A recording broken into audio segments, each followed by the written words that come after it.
We're talking about loneliness this morning, and did you know loneliness has become an epidemic?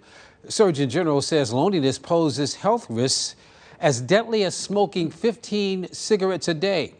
Dr. Adam Borland from the Cleveland Clinic joins us this morning with some ways of basically dealing with loneliness and how to recognize it in your own life and in the lives of others. Doctor, first of all, thank you so much for coming in. Appreciate it. My pleasure. Thanks for having me. Now, I think everybody feels lonely every now and then, but when does it become a problem?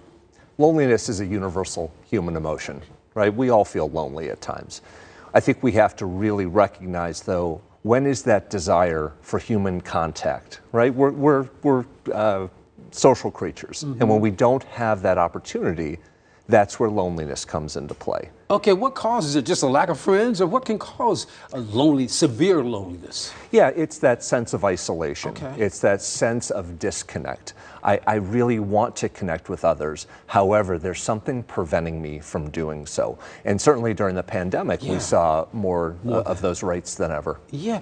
Let's talk about young people today. I mean, you know, that they don't talk on the phone as much. There's a lot of texting and stuff going on. Can that lead to loneliness, or does that, you know, satisfy your need for that interaction by texting and all of that? It's certainly a means of connection. Okay. However, and people talk about feeling more connected than ever via social media. However, research has actually shown that there is more of a disconnect because that interpersonal connection is missing. Okay. There's only so much you can get via texting. What can you look for as far as signs that perhaps a friend or loved one is experiencing severe loneliness? With my patients, we really look at a sense of isolation. Are they isolating themselves from others? And it's a purposeful thing to do? Well, not necessarily purposeful. Nobody wants to feel this way. It's that they are pulling back. They're pulling back. They are pulling back, and it's recognizable. So why would someone pull back in a, you know, why would you do that? Well, that's where we have to look at symptoms of depression, sadness, anxiety, panic, all these things that in my field we look for. So loneliness can be tied to depression in a sense? Oh, absolutely, yeah. What about if you're looking at yourself?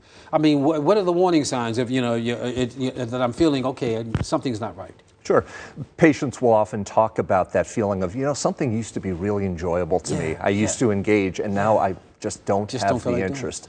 I feel like staying in my house all the time. You say, and we're looking at, you know, they took it down, which is good. I don't want to get to that just yet. But you said it's more harmful in some cases than smoking.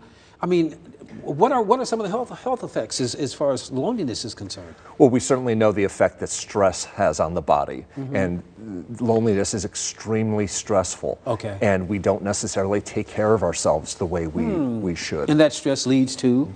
It can lead to cardiac issues, it can lead to hypertension. Yeah. Okay, so let's talk about ways of dealing with it. Let's talk about how we can, if in fact if we have loneliness, what are the ways that we can deal with it? Create and maintain a healthy daily routine. Try your best to reach out to others. If you don't have others that you can reach out to, there are organizations that you can get involved with. Okay. But really maintain that daily routine with exercise, meditation, a healthy diet.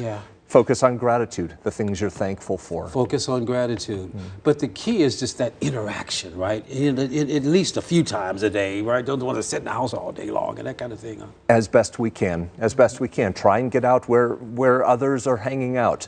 Try and interact, strike up a conversation. That may require taking a step outside your comfort zone, though. Very, very interesting. Dr. Adam Borland from the Cleveland Clinic, thank you very much, talking about loneliness this morning and ways to deal with it. Once again, thank you for stopping by. Thank you.